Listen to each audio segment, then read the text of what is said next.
Alright guys, welcome back to our Greensborough Set Champ series. We've got our top 4 match with Clement against Jono here. Jono will be on that Steel Song deck against Clement again on the Ruby Sapphire. So I'm sure we've got a couple of good games in store.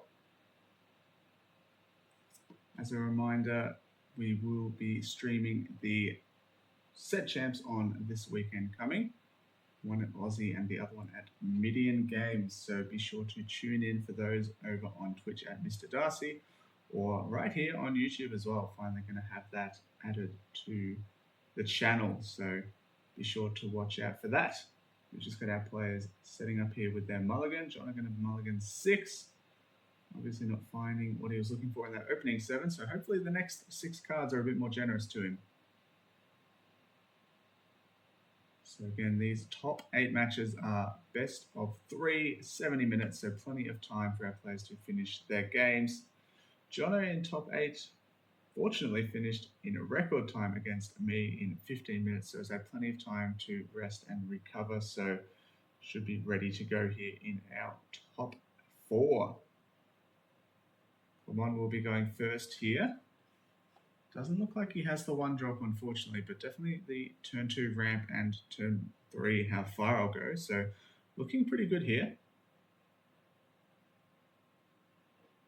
Now we see the top deck of the whole new world. Jono did mulligan 1 away, so doesn't really like to see that one again here, especially in this matchup.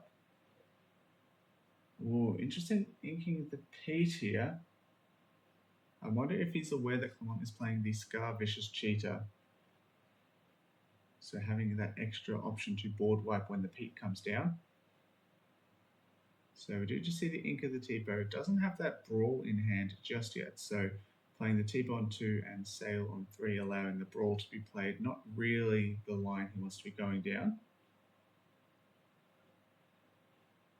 So I imagine we're going to see a 2 drop here, hopefully for Jono. Ooh, and that Pirate's Life going to the bottom. Jono definitely loves to see that.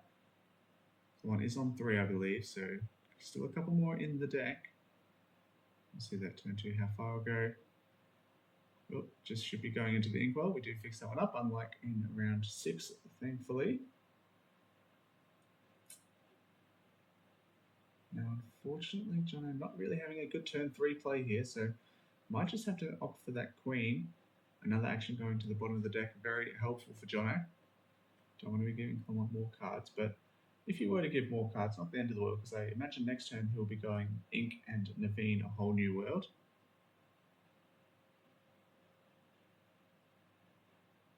Especially since Clement has 4 cards in hand, so only giving him 3 extra whilst giving yourself 5 is a very good play here. Doesn't really have any singers down, so I won't be able to sing anything to take out this Maui half shark, but still 7 new cards when you're sort of drawing a little bit dead isn't too bad. Jono just deciding whether he quests here first. Now the quest with the daisy can add a card to Clement's hand, which normally is a disadvantage, but if you do play that whole new world, it will go straight to the discard. Unfortunately, it does just miss anyway with the daisy, so not going to be impactful here. Imagine Jono's always inking here and playing down that Naveen. I imagine this whole new world has to come down here. Ooh, we do see the Storm Rage on instead for Jono. Now, interesting play. Maybe just hard reading that Clement doesn't have the Be Prepared in hand yet.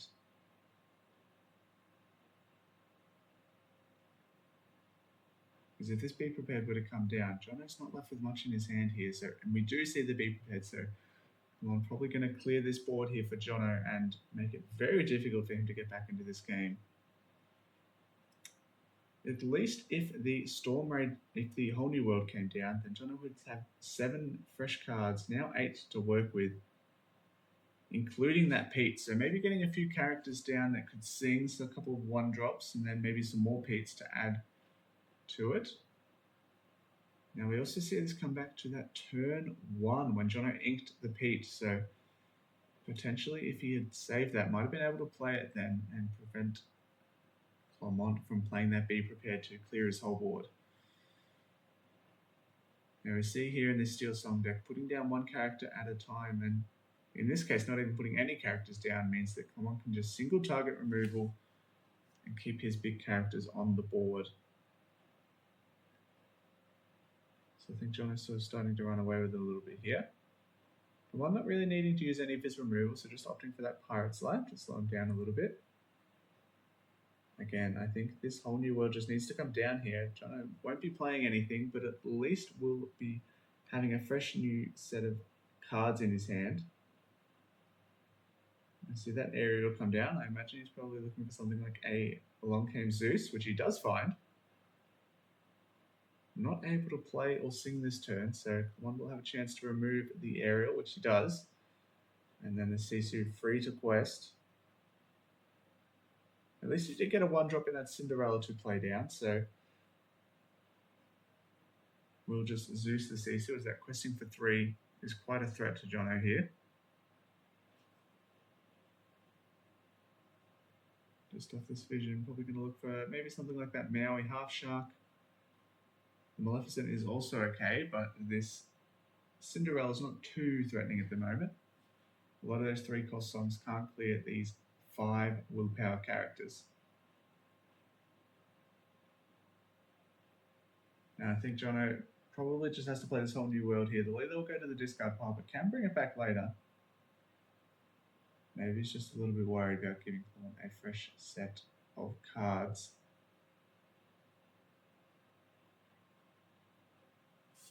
Alright, he does have that sail, so we'll be able to play that, draw a card, and gain a lore. Go up to 10. Looks like a hideaway. Not going to be super useful in this matchup. So I don't think Jono plays any items or locations. Unlike that Diggy Diggy Hole variant that plays the Dwarven Mine.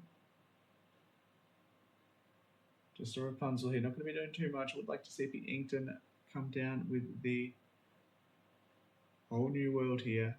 Might just have to bite the bullet soon, as Clement is holding onto a lot of his removal.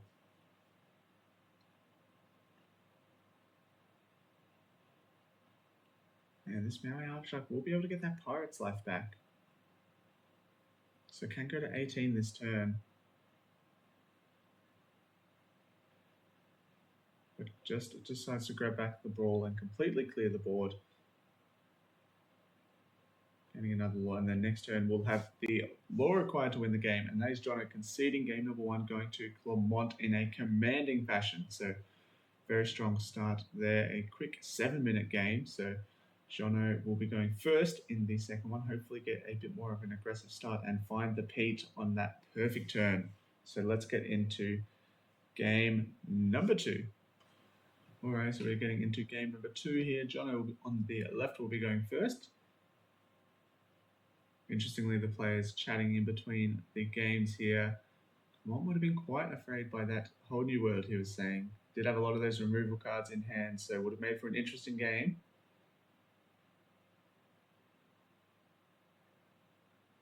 So Jono mulliganing 6 here. Again, not really having many good cards in his hand by the looks of it, both games. So we do know with these Steel Song decks, they do run a reasonably high count of uninkables, such as those songs, the Daisy Ducks, the Naveen as well, so can get bricked up a little bit, so the mulligan is very important. Hopefully draws into enough inkables, and I believe they're all inkable in hand, so nice draw there for Jono. Just going to be trying to find that 1-drop. Misses the 1-drop, so not where you want to be going first, and after losing game number 1. Well, unfortunately, it looks like he does have that 1-drop in the Popsicle.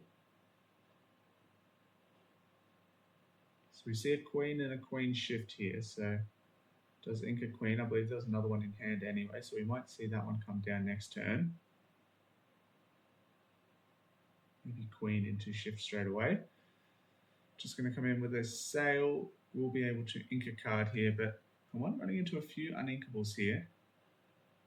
We'll just play Developer's Brain, try and get some more removal cards. Interestingly, we might just see another Smee and a queen come down here.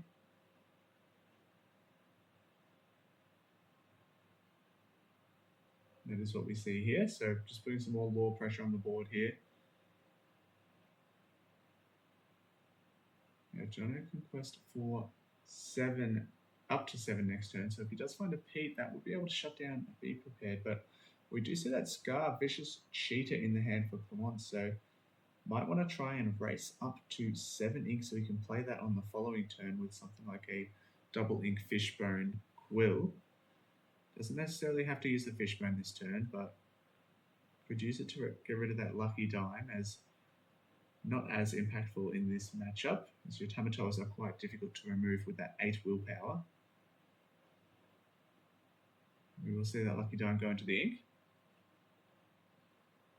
Now, Jono with the top deck of the Pete is probably going to think he's pretty safe from a board removal here, but one with that Porksicle in play and Scar Vicious Cheater can actually remove all 3 of these characters.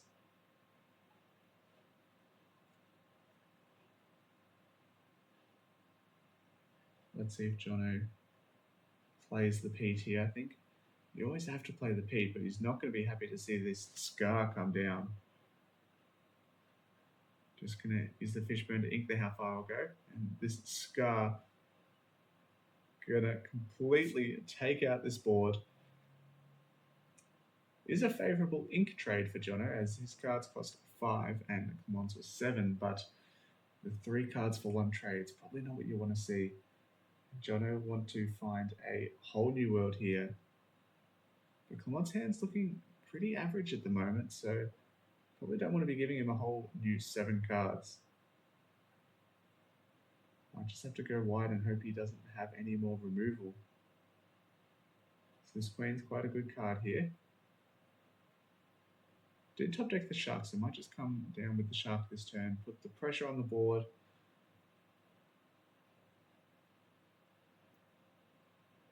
Now, Clement hasn't been drawing too many cards, so Jono might be a bit hesitant to quest here and give Clement the option to grab back the Develop Your Brain or Sail the Azurite Seas from the discard, but he does have that How Far I'll Go in hand, so it would be interesting to see Jono quest there. I think the best time to quest against the Maui Half Shark is the turn it comes down. I think the longer you leave it, the more threatening it can become. We do see the Be Prepared found off the How Far I'll Go, so we'll be able to clear the board. And Jono with only 2 cards in hand, only able to get that Smee down this turn. We do see a couple Tamatoas for Clement, so going to be putting on a lot of pressure with these 2 here. Jono's only really good removal is that World's Greatest Criminal Mastermind, which can banish a character with 5 strength or more, which that Tamatoa does have, but doesn't currently have it in the hand, so this Tamatoa is going to stick around for a little while.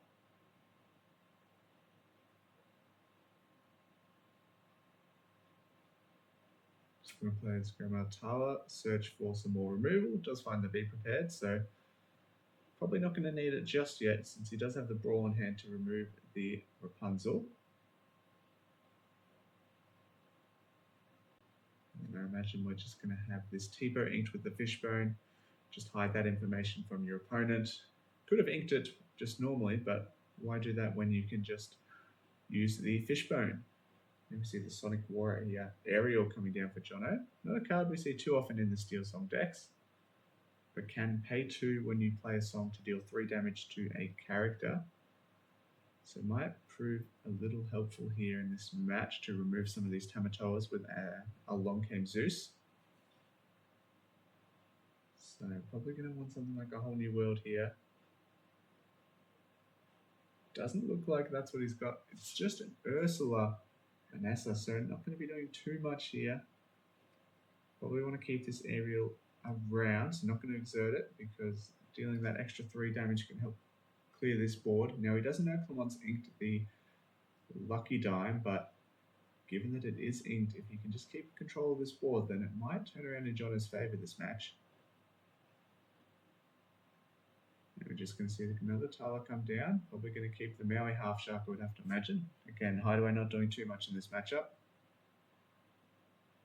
And then another Fishbone, just preparing for that whole new world if it were to come down.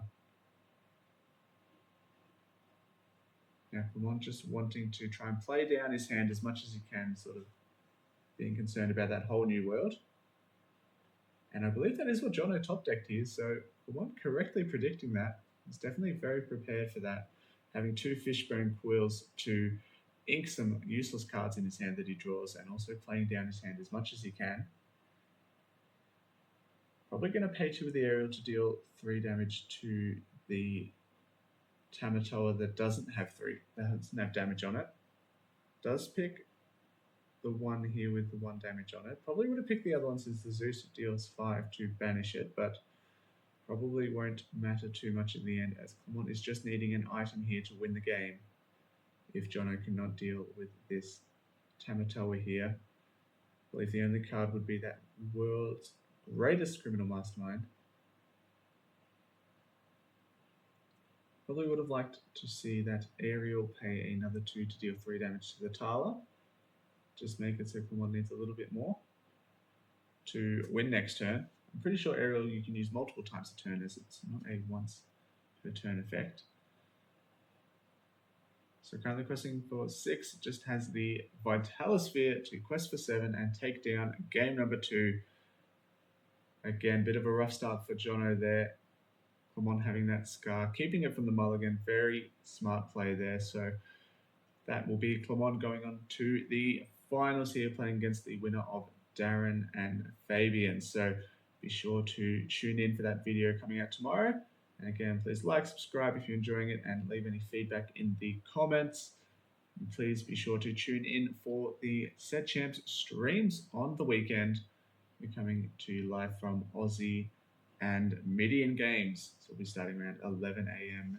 Australian Daylight Time. So be sure to tune in for that, and we'll see you in the next video.